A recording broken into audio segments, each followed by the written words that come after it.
This is the way it was. The three of us besieged in the college library.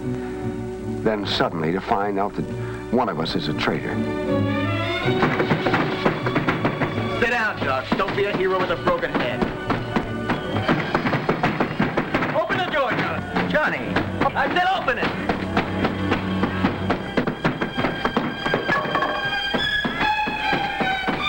Sorry, Johnny, but I couldn't see you becoming a part of that wrecking crew. All of us come to crossroads in life, choosing which road to take from that day. Long after, we wonder what life would have been had we taken the other way. Let me introduce the three of us. This is John Smith, honor student, football star, Vietnam veteran. Yet, somewhere along the way, he chose the road to anarchy and self-destruction. This is one of his ancestors, Jonathan Smith, who gave his life for his country back in 1776. I am Sam Harden, History Department, this university. It isn't often we get a second chance in life, a chance to go back and take the other way. Let's see if we can work out an allegorical second chance for John Smith, and incidentally see what we can come up with for ourselves. Will it be tragedy or hope?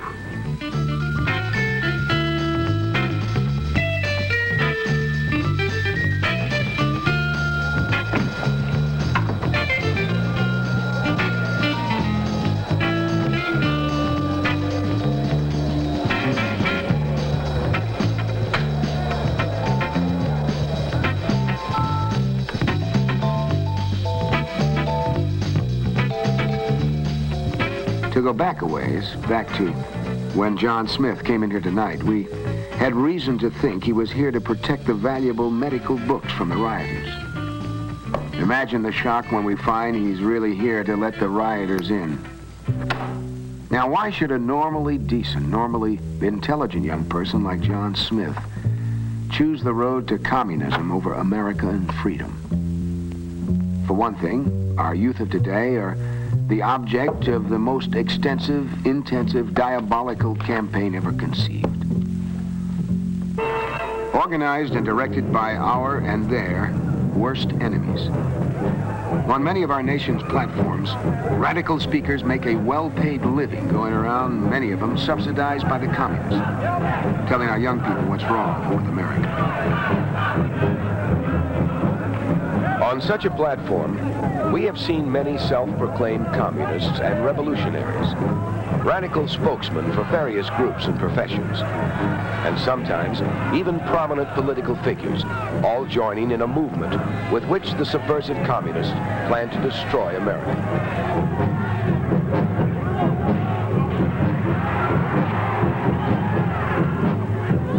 And why do so many of our young people fall for it? Some of it, of course, is mass hysteria, not stopping to think things through, not stopping to analyze the character or the motives of who's talking. A typical line from such rabble-rousers is, if America don't come round, America should be burnt down. Why do they swallow a line like this? Well, they think they want to be different. They want to do their own thing, lead their own life, which too often means wreck their own life. It is true, there are things wrong in this country. There are social and economic inequities. They're being leveled off more and more all the time. But not by scenes like these. And not by our friend John here, so far. In fact, he's a prime example of what's wrong today. To begin with, he's a victim of irresponsible parentage. He has missed the stabilizing influence of a good home and religious upbringing. He has been listening to the wrong people. He has gone in for drugs, loose morals, and wanton destruction. He blames it on what's wrong with America. Well, maybe it's time some of us should start reminding him what's right with America. What's going on here? Excuse me, Johnny. I was just, I just can't get over it. When I think of the telecandles we had, and now this electricity. Electricity? Well, that's what I say. There's electricity. And all the other things you got. I'm glad I come back to see him. Well, like I told you, we've been hearing things in the spirit world on how this country's going to perdition in a handbasket. Well, now that I see what our country's become, in spite of her shortcomings, well, I might be old-fashioned to say this, Professor, but, doggone it, Johnny, I'm going back to being proud of America. And just ignore the things that are wrong, right? I didn't say that. You're not listening to me. No, but that's part of the attitude, Jonathan. It's part of being the radical. I mean, even in your day, you must have heard, there's none so blind as he who will not see, and none so deaf as he who will not hear. Oh, yeah, I suppose so. Well, our friend John here, your descendant, in that one sentence he has illustrated the two basic tenets of being the true radical. He takes what you say, and then deliberately he twists it around. And then he accuses you of doing the very thing he's doing himself. He is? Don't listen to him. He's only trying to confuse you. He is. Well, just answer me this. Now, he didn't say this, but let's suppose he had. You imply that it's wrong to ignore all the things that are wrong in this country. Well, of course it's wrong. All right, then why isn't it just as wrong to ignore what's right in America? Because there's more wrong than right. Oh, no, come on now, John. Look, you've got a notebook there. Just make note of some of the things that are right, huh? All right, now how do you judge a country? Where should we begin? Maybe we ought to start with the number of people that want to move here compared to the number of people that want to get away, huh? Remember, there are no walls or barbed wire to keep people here who don't want to stay. I've noticed even the ones who complain the loudest don't want to leave. Compare them with the millions who want to get in. Every year, people risk their lives to escape other countries, hoping to reach America. Many die trying. And why do they think it's worth risking their life to get here? Freedom, that's the answer. And the highest living standard in the world. Not for everybody. Not in the slums and the ghettos. On the contrary, it's one of the harsh realities of life that every country has its different levels of subsistence. But bracket for bracket, even the poorest here live much better than their counterparts anywhere else in the world. To have good living conditions, you have to have good working conditions, both in and outside the home. We have the best working conditions both places. An infinite variety of home appliances, furnishings, and services to make housework immeasurably easier. On the farm and in the factory, the number and variety of power tools, ingenious machines, and labor-saving techniques make the job so much easier for the working man. Now, what does all this add up to, huh? Look, here we are. We make up 6% of the world's population.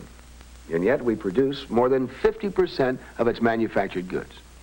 Our little 6% right here produces as much as the rest of the world combined. Now, isn't that remarkable?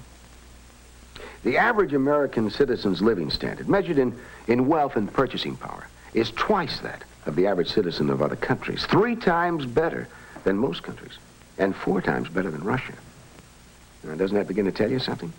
Sure, if you want to measure greatness by purely selfish materialism, sure. All right, then how do you want to measure it? Well, there are other values, you know. Now, wait a minute, just a minute. What's wrong with this type of materialism? I mean, it's the difference between life in the jungle and life in civilization. And what other values are you talking about anyway? Cultural? Ethical? Yeah, among others. Well, it's materialism that fosters those values, among others. Materialism provides the money with which we can build and equip the most schools, the most churches, the most hospitals, the most libraries, and the most research centers. And as for being purely selfish, John, come on, use your intelligence. You know that the communist line is based on the big lie. They pull off some fiendish, indefensible act against a helpless nation or individual. And then they shout down world criticism by pointing at us and calling us capitalistic aggressors. For example, they suddenly attack Hungary. America protests. whereupon they accuse us of imperialistic provocation. Or another example. There's an earthquake or other catastrophe, perhaps in a communist country. Because Americans believe the cry of a child is as pitiful in a communist land as anywhere else, we rush great stores of medicine, food, and warm blankets to the stricken area. And what do the commies do? They remove all USA identification and replace with communist labels before distributing them. Then set up the howl that America is selfish for not helping more. When the plain fact is, America is the most generous country on earth. Through our churches, American Red Cross, care packages, and the government itself, we have provided foreign aid to more than 100 countries, running into countless billions. The United States has given more to needy nations, including communist countries, than all the communist countries put together have given to other nations throughout all time. Now, sure, of course, they're going to say that we're selfish. That's the way they operate. And others just parrot the communist line. On the other hand, outright gifts are only one way America aids other nations. As we constantly raise our standard of living, the spin-offs raise standard of other countries. America is the world's greatest inventor and perfecter. Now, Jonathan here seems to like our electric lights. I surely do. But then I like everything I see. Well, I think that makes a very good example. I said we were inventors and perfecters. Now, we didn't invent electricity. But the basic facts of electricity were known some 2,000 years, even before there was an America, by scientists in Greece and in England and in Germany. And for 2,000 years, nobody knew what to do with it. It remained for Benjamin Franklin to harness it. And his inventions were the basis from which later Americans invented and developed the electric light and the telephone, intercontinental radio, motion pictures, television, and so on. Hello, my honey, hello, my ragtime gal. My baby, send me a kiss by wire. Other Americans have given the world the automobile, steamships, trains, planes, refrigeration, and the mechanized home, factory, and farm, and most of the medicines now used around the world. Again, some of these were known, or at least suspected in rudimentary form, but it remained for America to really develop them and give them to the rest of the world to enjoy. And mind you, John, America is only 300 years old, really just 200 years old as a nation. And yet, these 200 years, largely due to America, has seen the development of mankind as a whole increased astronomically over all the thousands of years before that put together. Now tell me, John, what does this country have to do to rate your respect and admiration? May I say something? Sure. Well, it's done me a sight of good coming forward in time like this, to see how wonderful things have turned out. But I wish I could take you back with me, back in time, back those 200 years when we were starting as a nation. I wish you could have seen this country then. Oh, it was pretty. Wild, but pretty. All woods and streams and hills and valleys, with patches of little farms. At first, most of us lived on farms. Because homes were scattered, each family was closer together. And because we lived so close to the land, and close to the seasons and growing things, well, maybe it helped us feel closer to God. Oh, it was back-breaking work, farming those days. When I see how farming is done today, whoo-hee, it's hard to remember our first scratchings of the earth with the end of a stick. You just can't believe how much easier it's made the work all over the world. Because of mechanization in this country, only 5% of our people farm anymore. Yet the nation is the best fed it ever was, and we supply a lot of food to other countries. Of course, while better farm tools solved one problem, they raised some new ones, too. Farm workers were free to go into other kinds of production, and other production was sure needed. But how could they go? Travel, I mean. That's right. No highways. No, but there were waterways. Ahoy, mates. I'm interrupting something, I hope. Jack. Oh, there you are, Jonathan. Gentlemen, this is Jack. Captain Jack Smith. This is Professor Harden. Ah, Professor. Hello, Captain. Well, is this himself? It is. Here's another one of your ancestors, Johnny. Captain Jack Smith. What ho, Johnny? Hello. Oh, and a fine broth of a lad he is. Begorra, Johnny, we could have passed for twins, couldn't we now? Except for me Irish mother, who gave me this red hair. You're John Smith? Oh, no, 200 years before me he was. I'm Captain Jack. Captain Jack was with Rabbit Fulton. Were you the captain of the Claremont? No, but I was aboard it. Toot Fulton and I grew up together. Toot. Well, that's what we called him, us Pennsylvania farm boys. Toot was all the time dreaming up something. I mind the time he was 13. He fixed up a paddle wheel to our fishing boat so we wouldn't have to row it. He'd sit in the stern and go, toot toot. Then later he dreamed up the steamboat. In a way. Of course, there have been boats ever since Noah's Ark. The principles of the steam engine were known in Greece over 1,000 years ago and never developed, or even the two things thought of together. No, not till America. That's right. Because you see, Johnny, in America, well, people have always been free to dream and to work to make their dreams come true. A lot of American inventors worked on the steamboat. There was Fitch, and Stevens, and Rumsey, and Livingston. Of course, some of the boats weren't much bigger than rowboats, and it was a hard time they had going more than 3 miles an hour. A Green Mountain boy could walk faster than that. If he could find 3 miles of open ground. Fulton designed a special boat with a special engine. We run it from New York to Albany and back. 32 hours up, 30 hours back. But the round trip, mind you, was nigh on 300 miles. And that's something a steamboat had never done at all before. So that's why Truth Fulton gets credit for the first steamboat. That was the Claremont. Sure. But her full name was Catherine of Claremont. Catherine was the name of Fulton's wife, and Claremont was the name of her papa's farm. You see, he put up part of the money. Oh? People forget things. They forget all the other things that Fulton did to advance water travel all over the world. You see, the way he saw it in this new wilderness land, it was a heap easier to build waterways than highways. Why, he dreamed up a system for making rivers more navigable and tied them together with canals. Indeed, he even invented the first power digger to ream out rivers and dig canals. He planned the Erie Canal from the Hudson River to Lake Erie, one of the first real steps in pushing this nation westward.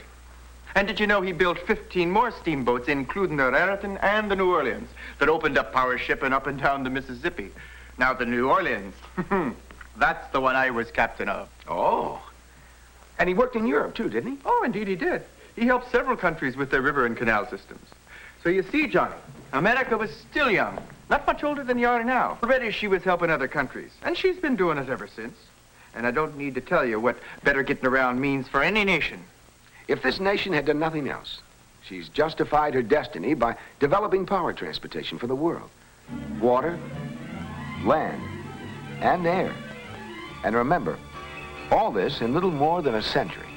100 years. Why, that's no time at all, when we can trace other civilizations back 10,000 years. In a little more than 100 years, this nation has given the world the steamboat, and then the railroad, And then the Model T. oh, don't tell me. Smitty. Hello, Smitty. Meet Professor Hatton. Professor, this is John Jeremy Smith, but you call him Smitty. Pleased to meet you, Professor. Hi, Smitty. And that young fellow over there is, grandfather. Well, you remembered. You couldn't have been, what was it, 7 or 8 when I died. 8, but I remember. Good boy, Johnny. Now, what's this all about, Jonathan? Well, we were just reminding him of what it was that made this country great. Who, Johnny? Well, I know him. He's my own flesh and blood. Well, he's ours, too. Just a few generations removed. Well, then why don't you save your breath for them young scalawags out there on the campus? Have you seen what's been milling around out there? Oh, we've seen him. That's why we need Johnny's help, and people like him. Why didn't you say so? Now, where are we at? Well, we were talking about America's contributions to the world in materialistic ways. Just a few highlights. Talking about invention and transportation, and that's when you chimed in with your friend Henry and the Model T. Well, We never called him Henry. Yes, I worked for Mr. Ford. Close as anyone for a spell, I guess. He's a fine man. I always thought Henry Ford was about as American as you could get. He was raised on a farm. He knew what it was like to work for a living. He grew up in a home with religious principles.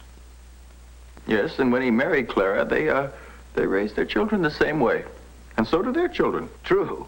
And while Mr. Ford didn't make the first automobile, he probably did most to start the automobile industry. He did in my book. Old Model T was the first what you'd call a practical automobile.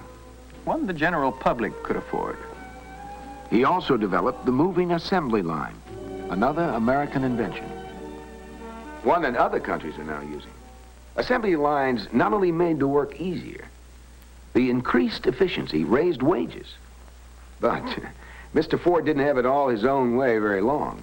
The competition found ways to make better cars. How did Mr. Ford react to that?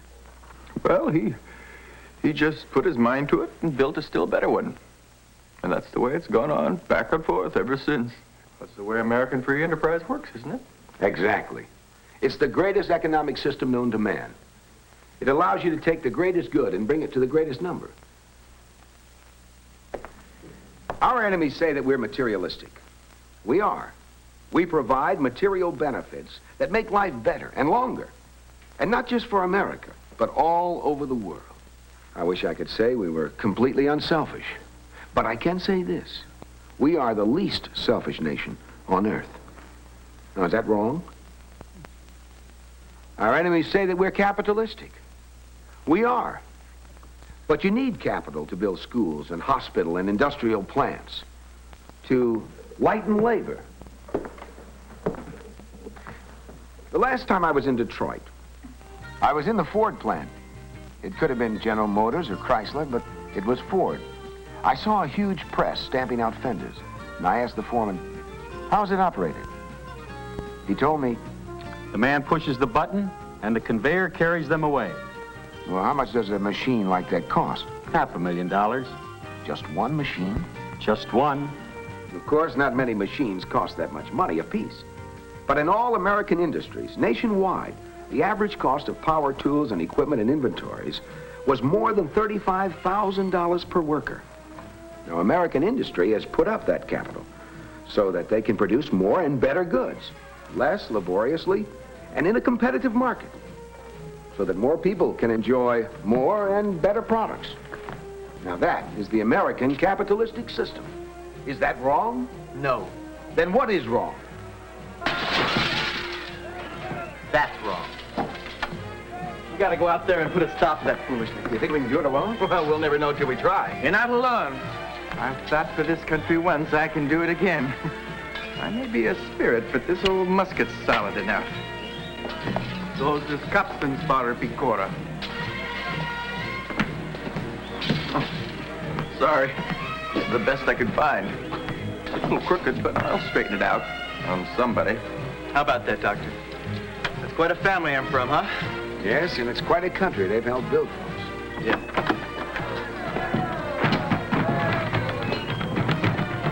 Wait a minute, fellas. What's the matter, Johnny?